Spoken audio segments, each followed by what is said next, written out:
सारे भाइयों ਨੂੰ अस्सलामुअलैकुम। भाईजान ट्रैक्टर चेक कर लो, 1999 मॉडल है।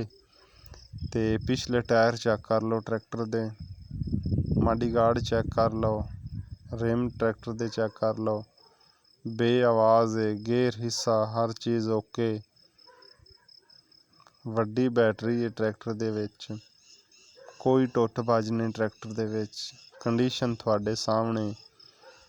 ते मालक इसकी डिमांड करते पे 9 लाख रुपया, मौके ते कमी पेशी हो जाएगी।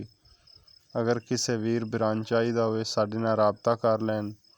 साडा नंबर है 0394 59 171। बहुत अच्छा है, बहुत खूबसूरत ट्रैक्टर है, जितना है सारा सोना और जेन्युइन ट्रैक्टर है।